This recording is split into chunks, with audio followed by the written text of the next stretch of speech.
Broadcasting across the nation from the East Coast to the West, keeping you up to date on technology while enjoying a little whiskey on the side, with leading-edge topics, along with special guests, to navigate technology in a segmented, stylized radio program. The information that will make you go, Pull up a seat, raise a glass with our hosts as we spend the next hour talking about technology for the common person. Welcome to TechTime Radio with Nathan Mumm.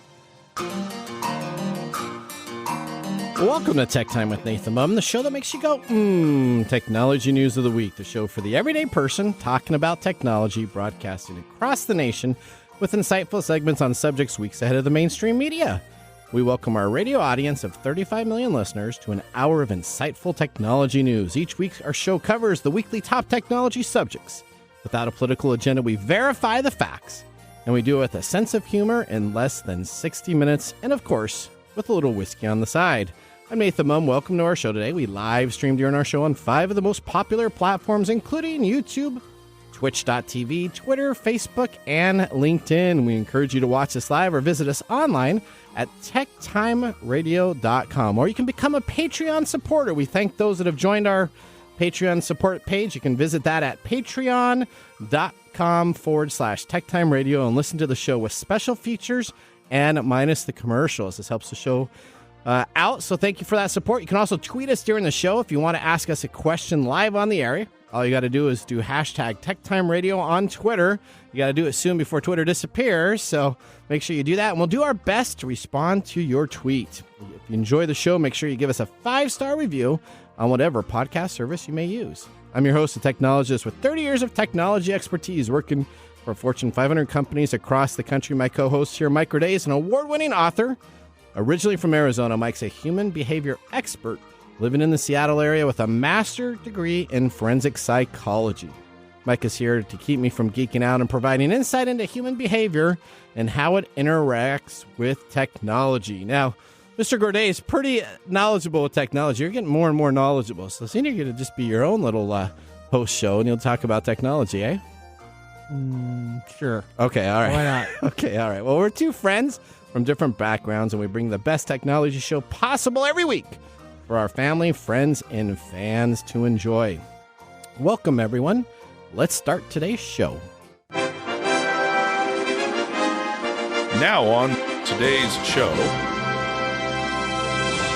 Today on Tech Time with Nathan Mumm, Twitter is dying. We're going to be talking about this. Twitter is in bad shape right now. Are you sure? Yeah, it's in some bad shape. Now, I hope it recovers because I actually like Twitter and I find it very useful. So I hope it recovers. But we're going to be talking about some very serious... You think it's going to go down before Facebook? Oh, man. If you would have asked me this a year ago... We should start doing a pool. Oh, no, because Facebook is already a nosedive. I don't want these two to both to go out of there. So, yeah, we're going to be talking about that. And guess what? Speaking of the same guy that owns Twitter, let's say I have a Tesla app to access my car, which most Tesla owners do. Again? Well, what happens if I go to a vehicle and I can get in someone else's vehicle instead of mine? We're going to talk about this actually happened. That might be fun. And we have a whole story about it in our technology fail that you're going to absolutely want to make sure you listen to through the show to get that. Then Amazon opens its low bandwidth sidewalk network to developers. We're going to talk about why I'm concerned about that. Yeah, we talked about that before. Yeah, and we're going to talk about that even more of what's going on now. Plus, we have a segment on VR, how it's revolutionizing therapy. You got that. And we have Phil Hennessy back on the show. He's going to be talking to us about details regarding the James Webb Space Telescope today on our second part of our mini-series revolving around the details of this technical marvel. Now, we're not going to do any Bugs Bunny jokes or anything like that. Well, maybe we will. Yeah, okay. In addition, we're talking about you. That's right. In addition, we have our standard features, including Mike's mesmerizing moment, This Week in Technology, and a possible Nathan Nugget. I hope so. We get through enough time today. My Nugget, I'm going to go on a rant. I got like 4 nuggets queued up. I don't know which one to go for. Okay, well. And on the great side of things, we have our pick of the day whiskey tasting during the commercials to see if our selected whiskey gets 0, 1, or 2 thumbs up at the end of the show. So sit back, raise a glass, and welcome to Tech Time with Nathan Mumm. Now it's time for the latest headlines in the world of technology. Here are our top technology stories of the week. Story number 1. Amazon opens its low bandwidth, long range sidewalk network to developers. Let's highlight this with the Amazon press release video of this announcement today. Amazon Sidewalk uses a variety of wireless technologies, one of which is LoRa. LoRa is a low-power, long-range solution that allows any sidewalk device within range to maintain a network connection. Select devices serving as bridges pool together a tiny portion of internet bandwidth to create one expansive network. Why is that useful? Say you're out of town and you want to remotely turn on your outdoor lights. If your home network connection is lost, so is that communication. But with Amazon Sidewalk, your lights still receive that message using the shared Sidewalk network. Additionally, if you drop your keys on your morning run, Sidewalk can alert you of their approximate location. The possibilities are truly endless. With Amazon now opening up Sidewalk to developers, expect to see a growing number of tech aimed at making the world a safer, smarter, and more connected planet. All right. Did they just say a safer, smarter, and more connected planet? That's what they said. Well, they got one out of three. They got 1 out of 3 correct. A more connected planet. That's about it. So let's actually look at why this Amazon idea is totally concerning to me. All right. Now, we covered the initial information on this on episode 16. Wow, that's a long time ago. That was how long ago? 3 years? September 29th, 2020. So that was back in 2020. We covered this specifically when they made the announcement of the sidewalk. Now it's available to the developers. Now, the shared internet, we have a lot of information because they've come on out to the developer stack, so you can actually know what they're actually asking for. They're going to use up to 500 megabits per month of each user's internet account. So if I have a Comcast account, it's going to use 500. My next door neighbor's 500, up to 500. Now, 500 is essentially 10 minutes of a video stream.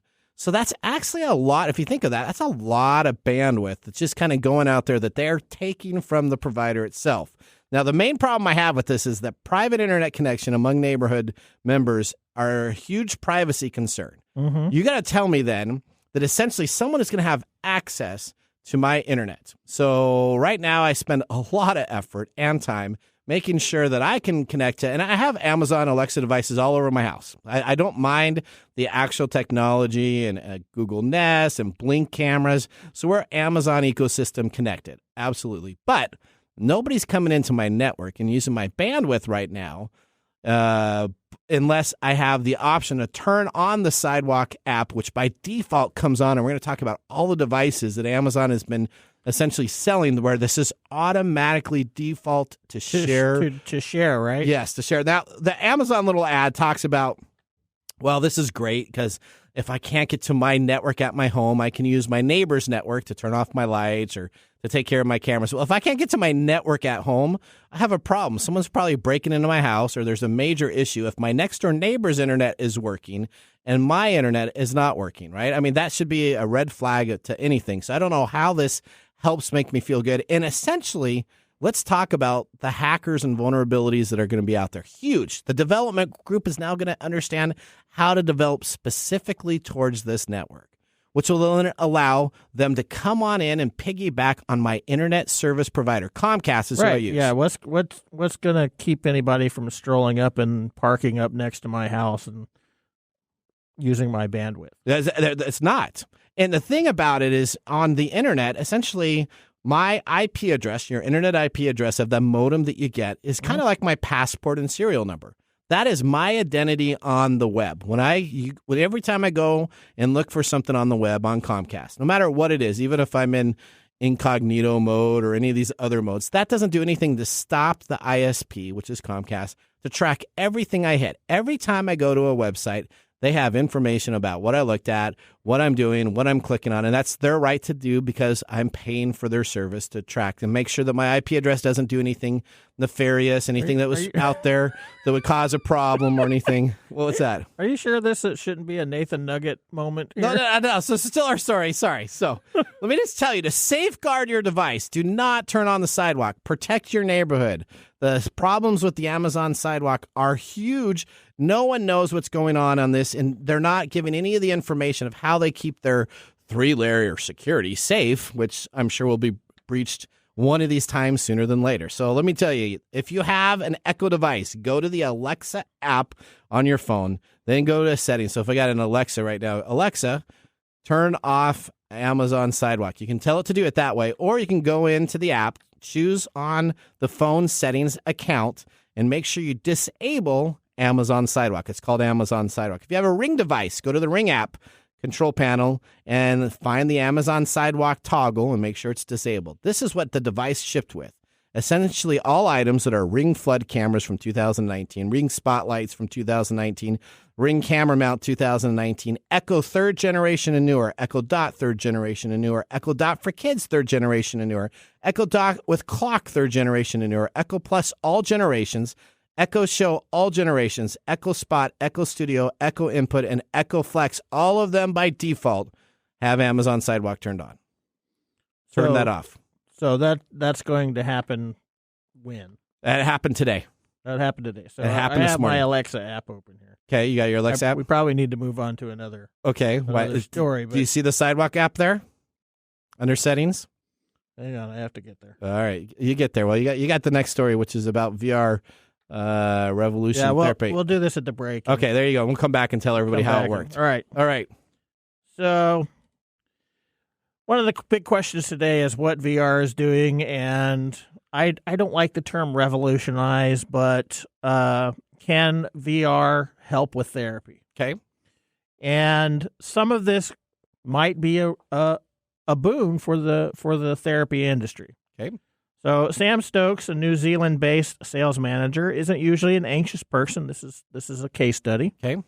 But there's one thing that, as he puts it, scares the crap out of him, and that's needles. Okay. Are you scared of needles? No, I'm not, but I know a lot of people are. One of my sons is scared of needles. Is he? Yep. Yeah. Are you scared of needles? Oh no. I watch. You watch? When I get shots and stuff, I'm like watching. I'm seeing them pushing the medicine or take it out with the new suction cups. Yeah. Okay. At any rate, Stokes overcame his phobia through virtual reality, a buzzy technology that industry giants like Meta and Sony believe could be the future of gaming and online socializing. With Apple expected to announce its first headset this year, in 2023, that could be a landmark moment for this technology. Now, what he was doing was probably what's called exposure therapy, which they put him into this virtual reality situation where he's exposed to this phobia-based, this fear. Okay. And by using the virtual reality to expose him to that, then you start building up sort of a tolerance for it. So you get used to it. So you get used to it. Okay. And the fear subsides, right? In 2023, despite the pandemic shining a spotlight on stress, anxiety, and burnout, feels like we're still talking about VR's potential as opposed to its impact. We're still far from the world in which strapping on a VR headset to conquer your fear of crowds is as common as calling your therapist before a subway commute. And it's not because of technological shortcomings, rather it's the high cost of the equipment that is the real problem here. Okay, that makes sense. Dr. Barbara Rothbaum, Associate Vice Chair of Clinical Research at Emory University School of Medicine, said that they thought they'd actually be farther along by now. She conducted a study published in 1995 examining how VR could be used in psychotherapy. She thought that more people would be using it for therapeutic interventions. Of course, we know that that's not the case. Treating phobia seems like a natural application for virtual reality. Boarding a virtual airplane or staring down from the top of a digital skyscraper is much more vivid than imagining it. And again, that's where that exposure piece of the therapy comes in. That makes sense. Virtual reality isn't a magic wand for making anxiety and phobias disappear. It's merely another resource therapists can use when providing exposure therapy, which I talked about, a technique that helps people overcome fear by exposing them to fear-inducing stimuli in a safe environment. So, okay, that's why I don't like the revolutionize thing. Okay, the title, because it's been out there, but people aren't. Revolutionize means that it overtakes and. This is simply another tool. There's more. This is another tool for therapists to eventually use, and I think that's a good thing. Okay, and that's all I'm going to say about that. In the words of Therapy? Forrest Gump. Okay, that's all right. Okay, let's now then move to story number 3. Twitter is dying, and we have an expert. Let's talk about this. We have an expert from Yahoo Business, and they want to share with everyone about this $24 billion sinkhole that Elon Musk has got himself into.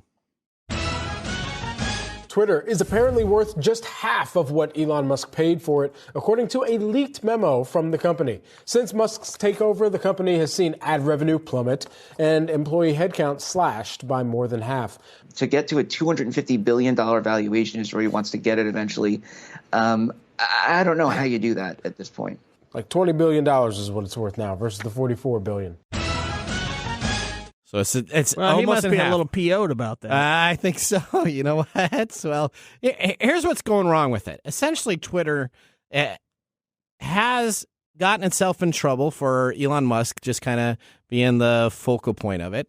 They also gotten problems just this Monday where essentially we had their code base for how it works was publicly posted on GitHub, which is this developer series. So all of the secrets that you have built into how you make Twitter successful are available for other individuals. Other things that are causing Twitter to have problems is that they are essentially removing all of those official accounts if you don't decide to pay for it. So all these people have spent years. It's a big deal to be Twitter verified. You have to be a celebrity or you have to spend a lot of time developing that.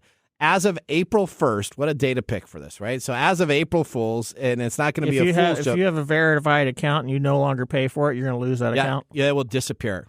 $7.99 to keep your account per month or it goes away. Wow, that sounds a little like strong arming people, doesn't it? Yeah, so Elon Musk wants people to display a blue check mark that essentially says they're not verified, but they're paid. The simple truth is that the value of a website can go up when people are using it, and it's very tough to build that upward momentum. But to crash a website and to have people abandon a platform can happen over weeks. It's not overnight, but over weeks where people say, I'm no longer using it. I'm no longer using it. And Twitter has lost half of their registered accounts already. People have decided to close those. So any registered account, any verified account have left the platform. And with this additional cost, people are going to continue to drop. And guess what? If people aren't using it to get your news, I used to love Twitter. It was information, some news facts. It would give me updates on starting lineups for basketball games. It was just like a very factual. Here's who's starting, this person, this person, this person. Here's what's going on. Here's some information. If I wanted to read a larger letter, I could click on a link that wasn't normally attached to the tweet that's there. If you lose your followers and the people that are posting, the platform will die. And Musk better figure it out very quickly. Otherwise, it will. Well, maybe he should stop tweeting random stuff and start doing stuff that he needs to do. Yeah, it's the same thing, though. Facebook's trying to do their verification, too, right? Everybody's trying to get maybe a little... Maybe this is a good sort of social thing. Where all apocalypse. It's the social media apocalypse. We all start back over again? Yeah, we just get rid of it all and stop doing... Because some of this stuff is maddening. Do you know what's interesting is as Twitter continues to fall, the standard text messaging of your phones have increased by over 200%. How about that? So you have a technology that you could use to do that. That's what we usually use. And you can have group chats. And guess what? Nobody's checking out my tweets. Yeah, there you go. All right. Well, that ends our top technology stories of the week. Moving on to our next segment. Up next, we have Phil Hennessy back on the show for a multi-part series. This is part 2 about the details of the James Webb Space Telescope. Now, it's the James Webb Space Telescope. If you just call it the James Webb Telescope, then you're not in the lingo. I was calling it that, and Phil corrected me and said, listen, it's the Space Telescope. So I got that. I'll make sure to add the space in front of the telescope so I know exactly what I'm talking about. That's what you took away from this? Well, that's what I took it from. He slapped me on Monday telling me there are a couple things I need to do. Yeah, that's what I did. All right, you're listening to Tech Time. It's better than the Marvin the Martian. There you go. You're listening to Tech Time with Nathan Mumm. We'll be back after these commercial breaks. Hey, Mike, I'm looking for some help writing our blog post for TechTime Radio. Well, you should try Phosphor AI. It's an online service that will save you hours of work with your content creation. Simply type in your title, and their AI software will get to work writing a high-quality original article for you. You'll need to review the article and take 15 to 20 minutes to make necessary edits before publishing, but you'll get free articles just for signing up, so you can try out the service and see how it works for you. How many articles do I get free? I already said you get 3 free articles. You should listen when I'm talking to you. Phosphor AI pricing is very reasonable for the quality of content that you'll get. Why waste time writing the content yourself when you get Phosphor AI to do it for you? Visit them online today at Phosphor AI. Again, that's PHOSPHORAI.com.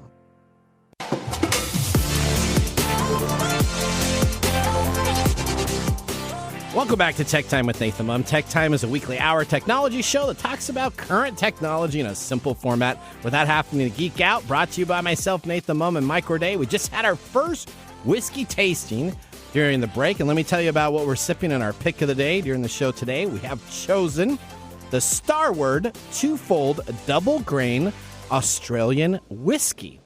Yeah, now, this is good. This is you're liking it, huh? Oh, this is very good. You're like, okay, all right. According to Starward's website, twofold was our chance to forget compromise, to make a whiskey that was affordable and approachable and delicious as we wanted to. We had to tear up the rule book and be a renegade we decided to create a new process. For the palate, imagine a smooth, rich caramel dessert balanced by tropical fruit. Do you taste the tropical fruit?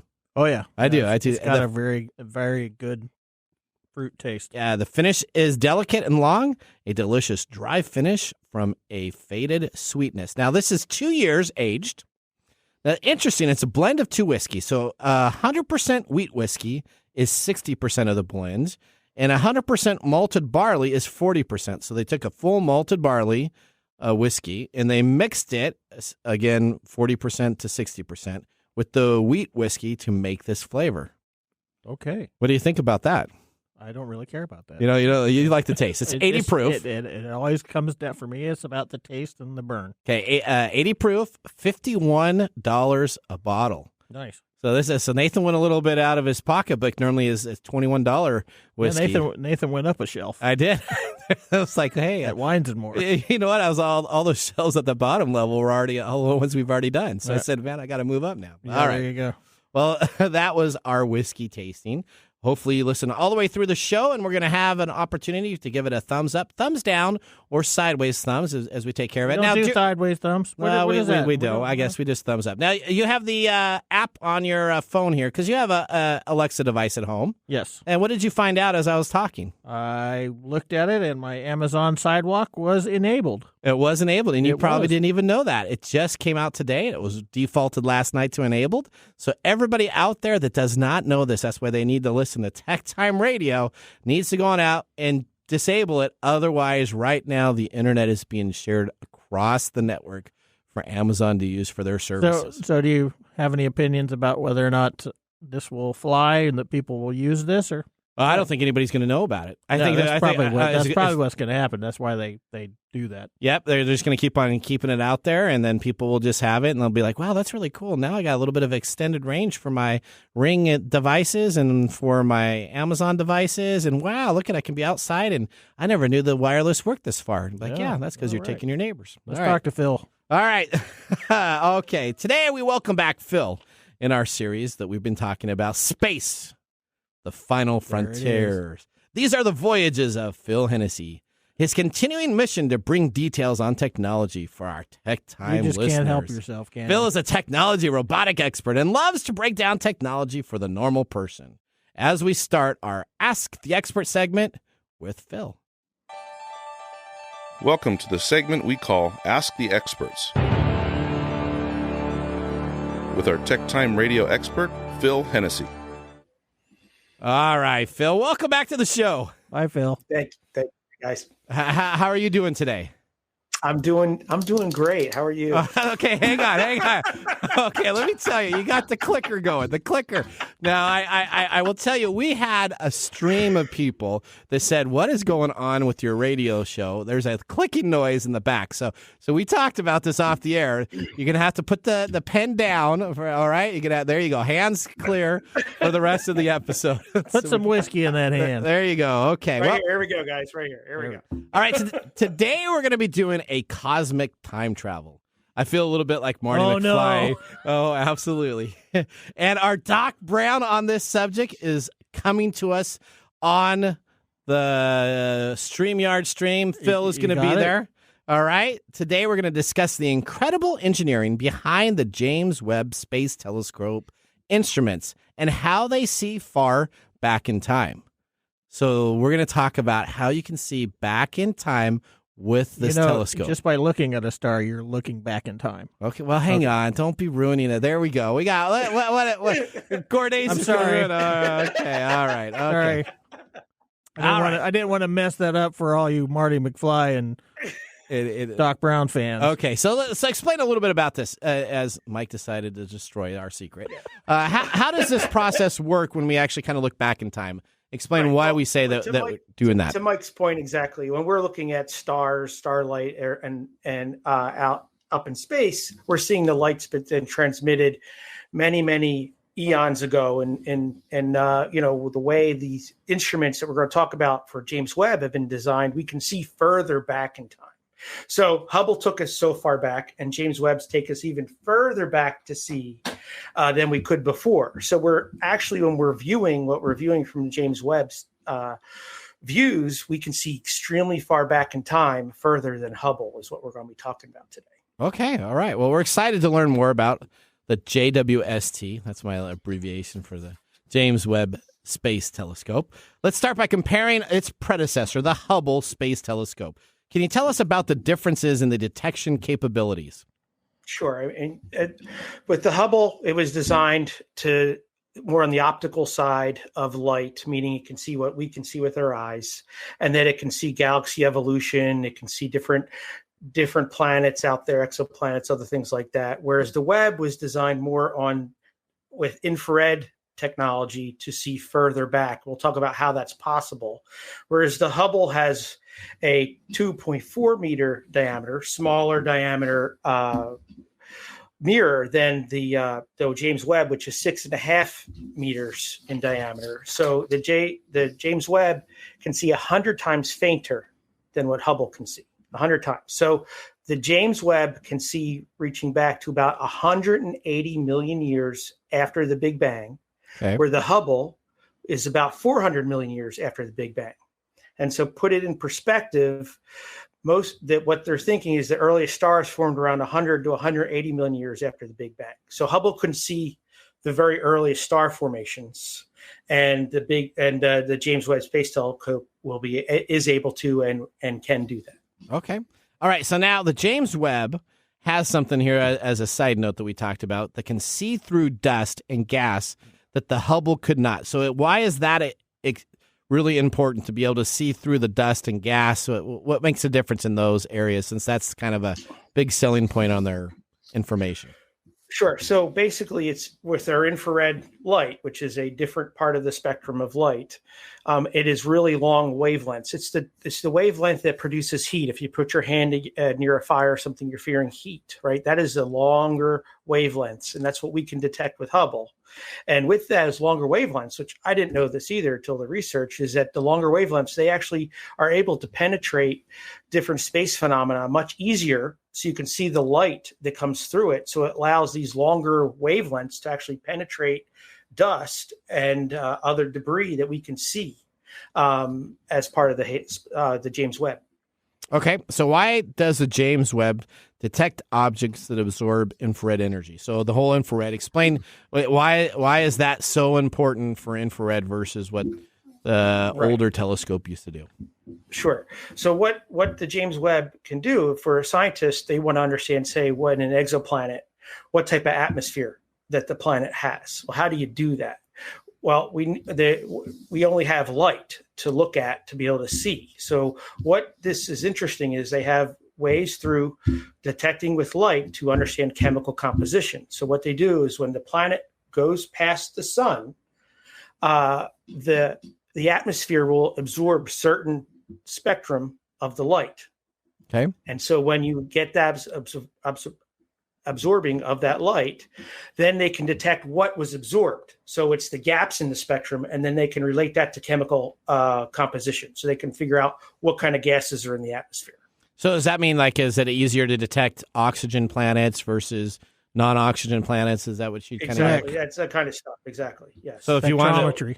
so if you wanted to find a planet where you could have additional life on there, kind of like Vulcan, Oh no. where they have another planet that is allowed. That's a whole different. Mike, did I say that? I don't think I said that. Did I say that, It detects elements and how they reflect. Okay. All right.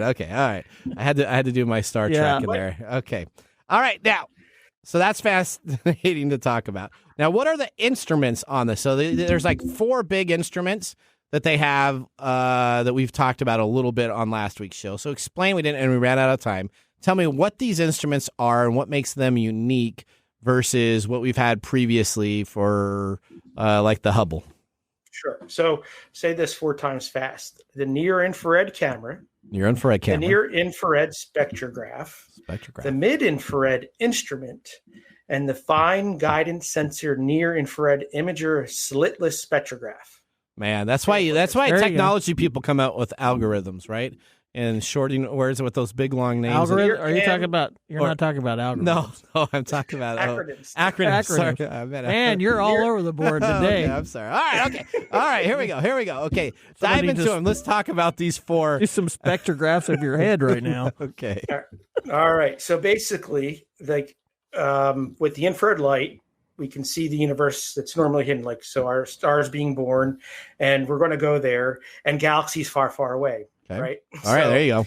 There we go. So near cam is like the telescope's super powered camera, and it can take incredibly detailed pictures. It's the primary camera for the primary mirror, and it's so powerful. Put in perspective, it can see a bumblebee on the moon. Wow. That small, that far. It's just freaking powerful. Okay. And so the near spec is a spectrograph. It does chemical analysis. So what is that? It's a detective. And what that can do is, again, it breaks down that light we were talking about from distant stars and galaxies into their colors, and then it can tell us what elements it's made of. So we can detect, again, atmosphere, or if it's iron or other chemicals and those types of things. Where the MIRI is the mid-infrared, so the near cam's cousin. It works in the mid-infrared range, and so can see through the cosmic dust we were just talking about. So the longer wavelengths, it can see through that dust, and it can tell us a little bit more about, again, how stars and planets form. So we can see the penetration as we're having that big cloud of gas and dust, what's going on behind the scenes. And then the FGS NIRISS, NIRISS, is basically our GPS system. Okay. So how does the telescope orient where it is? And sometimes it has to stay on station on a galaxy or a star or a target for multiple hours or days. So it has a guidance system that then will target a specific target star that it knows it needs to lock onto while it's taking that picture. So basically it can go ahead and then understand where it is pointing at, and then stay there for hours at a time, days at a time, staring into space. And it also has another spectrograph that can do multiple objects at one time, taking chemical analysis. So it can do that as well. And all these instruments need to work, again, at a temperature of minus 387 degrees Fahrenheit. And any heat coming off the spacecraft can upset the results of the telescope's instruments. So that's why everything has to be so cool and cold that we talked about last week. And they have air conditioning units on there, right? To keep the stuff cool. On the MIRI specifically, the MIRI has its own cooler. Besides having this crazy sun shield and staying in the shadow of the sun, like we talked about, then has this crazy sun shield, which is like equivalent to an SPF of 1,000,000 or something like that. It's an awesome technological beer koozie. That's exactly right. That's exactly. So this is what gets me. This reminds me, this telescope, of a little bit of an Apple product. And man, I can go off on Apple right now on some repair stuff that I did. But the Hubble telescope, you're able to, if there was an issue with it, you were able to send somebody up and get it repaired, right, Phil? Yes, correct. The Hubble, you can go up and repair it, where this thing is 930,000 miles up in the L2 orbit we talked about last and there's nothing you can do to fix it. So if it goes bad, you're kind of stuck. Done. So you're kind of stuck going back to the manufacturer saying, "Hey, you better check those warranties, buddy." That's right. You better make sure it's built right. Again, what I think is so amazing about this is the time it took and the money it took I mean, everything had to work flawlessly. If anything didn't work, if they didn't deploy anything correctly, you might not even have an operational telescope, space telescope. At this point. All right. Well, amazing. that ends our segment here. We're going to talk next week, though, and finish up the segment. I want to find out, what have we actually seen with this telescope? Okay, so now we got through all the great details of it. It's got these 4 instruments. We can see bumblebees on the moon. What are we actually getting from having that telescope out there? Is it tracking Saturn so it can see certain stuff on there? We're seeing really cool things. Is it tracking Elon Musk's car he sent to space? Can they still see that? No, I don't think it cares about Elon Musk. I don't think it does. Not a lot of people do right now. Okay, so great. So we're gonna have you back next week to finish that up. How's that sound, Phil? That sounds great. No, it's amazing what it's found so far. I'm excited to come back and talk about some of those things. And then I might just drop a couple hints of what they're already having the drawing board for replacement of the JWST. Okay, that'd be cool too. All right, that sounds good. Okay, all right. Well, that ends our segment, Ask the Expert with Phil. Up next, we have This Week in Technology. So now would be a great time to enjoy a little whiskey on the side.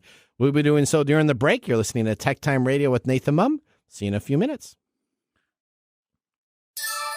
This is Marc and Greg for Copiers Northwest with a terrific offer called Printer Care Plus. It's simple. Buy HP printer cartridges from Copiers Northwest and we'll service your current printers for free. That sounds too good to be true. It's made possible due to our HP Copiers Northwest relationship. Copiers Northwest is an HP Platinum partner, one of only 2 in the entire Northwest. And now with Printer Care Plus, Copiers Northwest will provide free printer service as long as they purchase genuine HP cartridges from Copiers Northwest. That's right. IT departments no longer have to service printers or fix paper jams with Printer Care Plus. They can focus on more strategic initiatives and let our experienced technicians keep their HP printers up and running. Sounds like a love-love relationship for IT departments. Don't get too carried away. So how do they get more details on Printer Care Plus? Call Copiers Northwest today, 206-282-1200, or visit copiersnw.com.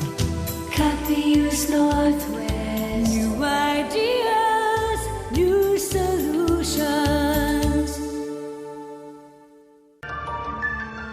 And now, let's look back at this week in technology. All right. We're going to go all the way back to March 27, 1884. 1884. That's a little bit ago. Guess what? That was the day the very first long-distance phone call happened. The first truly long-distance telephone call was made by Alexander Graham Bell to his assistant, Mr. Watson, from Boston to New York. The call lasted 90 minutes before the line failed. However, this call was done as an experiment using copper wire instead of galvanized iron. Spanning a distance of 235 miles for an experimental call, its success proved the feasibility of using copper wiring and opening it the possibilities of long-distance telephone service across the nation, which eventually spread out to the country and the world. That was This Week in Technology. If you ever wanted to watch some Tech Time history with over 2 years of video podcasts and blog information, you can visit techtimeradio.com to watch our older shows or join our Tech Timers Facebook group to talk with us live all the time on Facebook. We're going to take a commercial break here. When we return, we have the Marc Mumble Whiskey Review and our Technology Fail of the Week, along with a Nathan Nugget planned. We'll see you after the break. Hello, my name is Arthur, and my life's work is connecting people with coffee. StoriCoffee is a small batch specialty coffee company that uses technology to connect people to each product resource, which allows farmers to unlock their economic freedom. Try our Medium Roast Founder Series coffee, which is an exotic bourbon variety that is smooth, fresh, and elegant at StoriCoffee.com. That's STORI coffee.com. Today you can get your first bag free when you subscribe at StoriCoffee.com with code TechTime. That's STORI coffee.com. The segment we've been waiting all week for, Marc's Whiskey Mumble.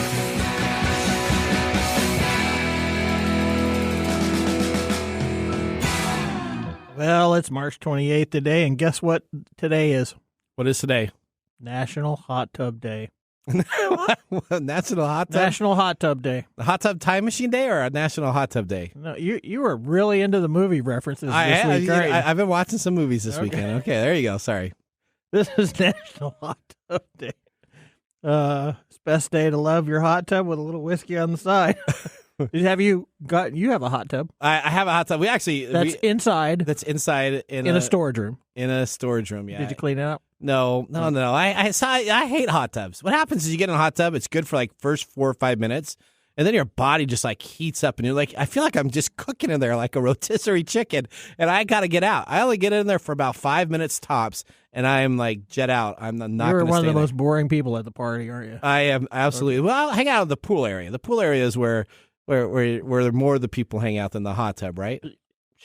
Maybe. Depends. Okay, Depends on what you're doing, especially if you're, using it for a time machine. Okay, there you go. Tell us a little bit about this great whiskey. All right, so we're talking about Starward two-fold double-grain Australian whiskey.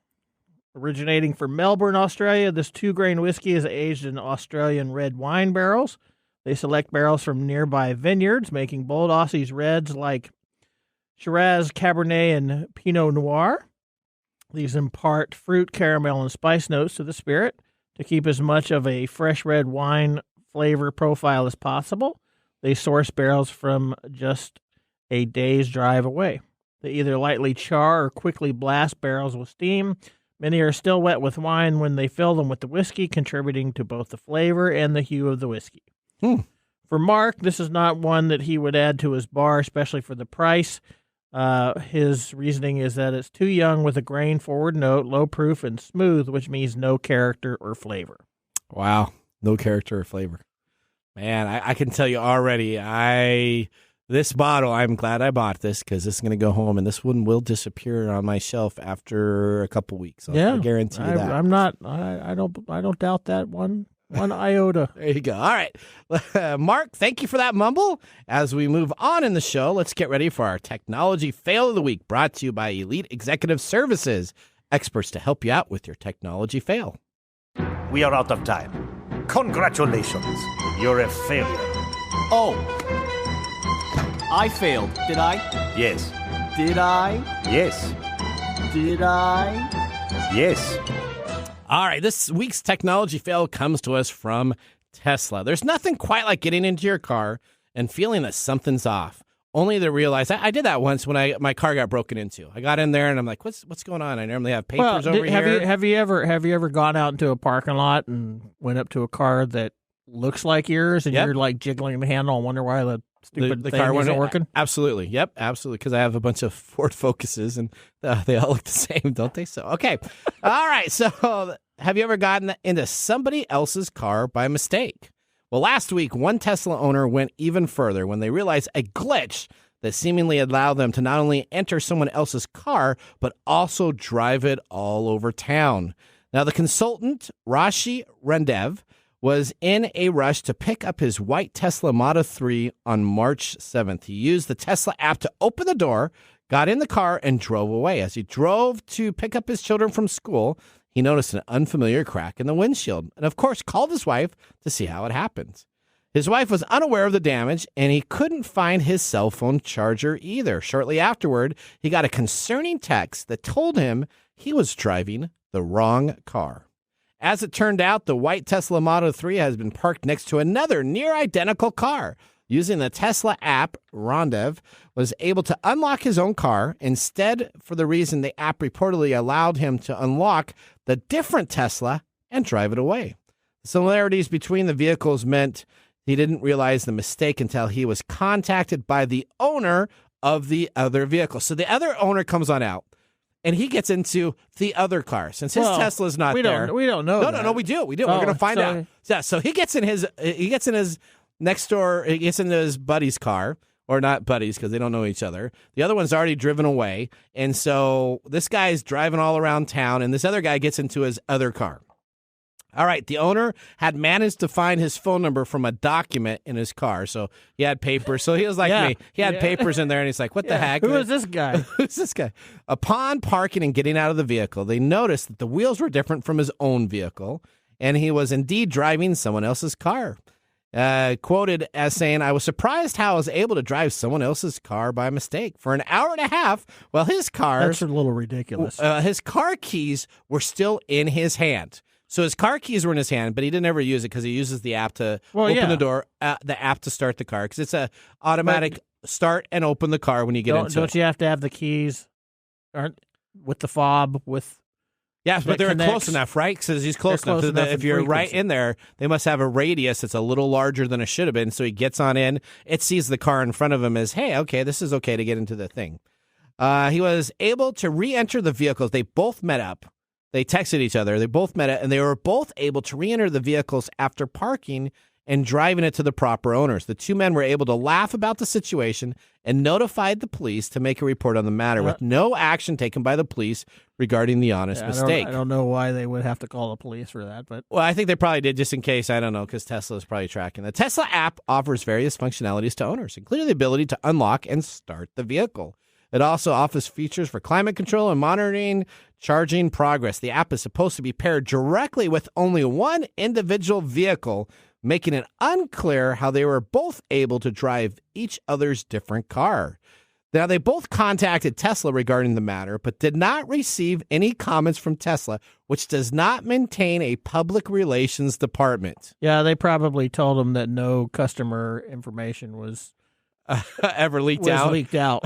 The Tesla app was allowed to unlock the wrong car. They were able to test the bug when they came on back hours later. If you're a Tesla owner, keep your eyes peeled out in the parking lot to make sure you're getting into the right car. Or better yet, if you don't get into the right car, make sure you film it and send it to me. And we'll split the millions of YouTube views that we would get. What if I get a Tesla app and just go walk around random and see if I can open up somebody else? I'm sure that they addressed it after this issue. Now that Sidewalk is open, I can use somebody else's bandwidth to steal somebody else's Tesla. That's perfect. That's exactly awesome. All right, we're going to head out to our last commercial break. When we return, we still have Mike's mesmerizing moment brought to you by StoriCoffee and a possible Nathan Nugget. Absolutely. So sit back, raise a glass. You're listening to TechTime Radio with Nathan Mumm. How to See a Man About a Dog. It combines darkly comic short stories, powerful poems, and pulp fiction prose to create a heartbreaking and hilarious journey readers will not soon forget. Read How to See a Man About a Dog, Collected Writings, for free with Kindle Unlimited. Ebook available on Kindle, print copies available on Amazon The Bookpository, and more. This is Mike's mesmerizing moment, presented by StoriCoffee. Visit StoriCoffee.com. All right, Mike, here's my question to you. What's your question? When did you last push the boundaries of your comfort zone? And should you stay in your comfort zone, or should you continuously push to be outside your comfort zone? Oh, you sound like you want a life coach. Well, I don't know if I want a life coach, but I wanted to bring it home here with your. Let's talk about so. Human beings we're wired, to stay in our comfort zone. Okay. It's called economy of motion and energy conservation. Okay. Right. So when you look at lions on the plains, they spend a lot of time laying around, and then they go hunt, and then they eat and lie around. They come on back. Sometimes they're in trees. They're in their economy. They're in their energy conservation mode. That's kind of what we do. We do that all the time. We find what's comfortable, and then we stay there. We don't like to move out of our comfort zone. Okay. Now, in certain situations, that's okay, because why should I want to be out of my comfort zone for certain things? Now, when we talk about productivity or, engaging our brains and learning new things, we have to come out of our comfort zone to do that. So the problem is overcoming the pain of that situation, because anytime we push the boundaries, we're creating pain.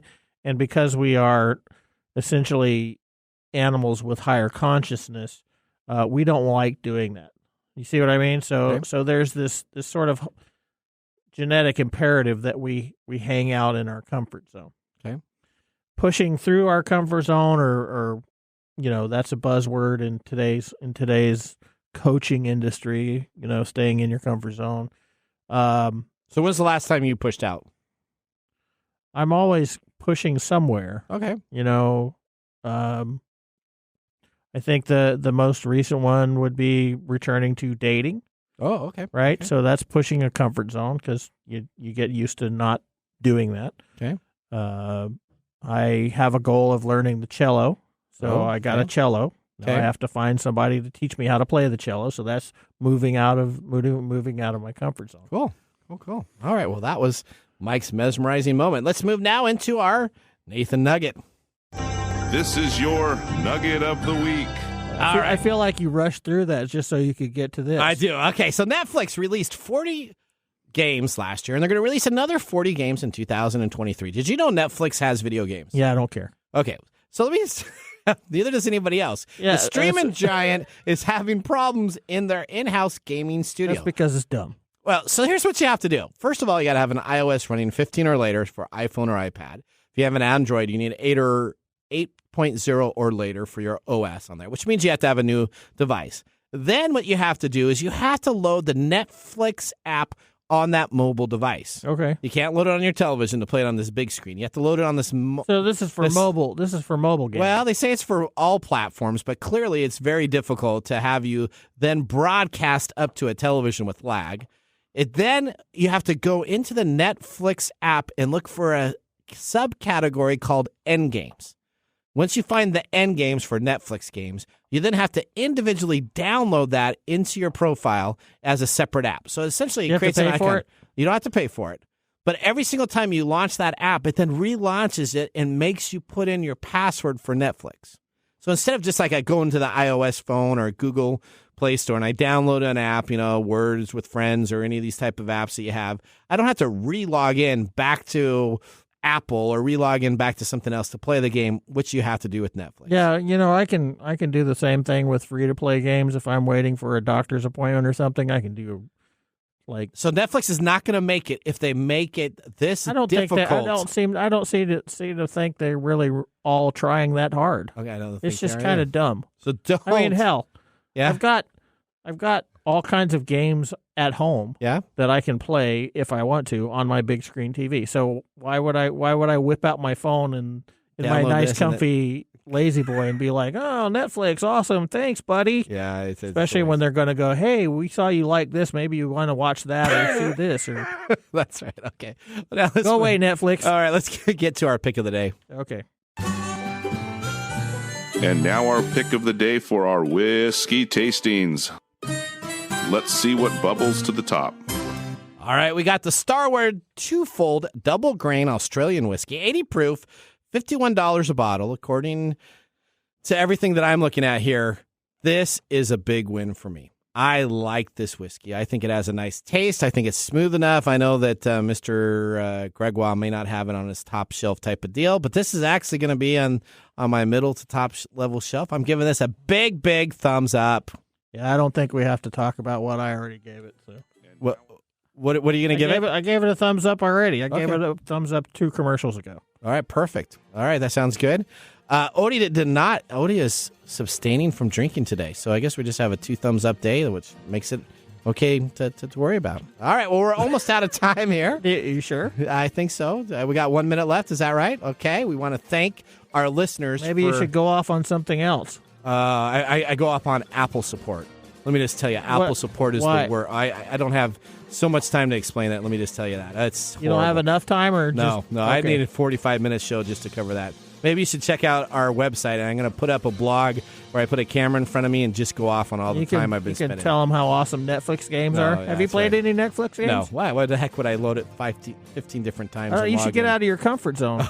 Okay. All right. Well, we're about out of time. Listeners, if you want to talk back to us, go visit techtimeradio.com and click on the top right-hand corner, be a caller. And you can actually ask us a question. We'll play it on the air as our talk back, as long as it's okay to play on the air. Yeah, get out of your comfort zone and call us. All right. Remember, the science of tomorrow starts with the technology of today. See you next week. Bye-bye.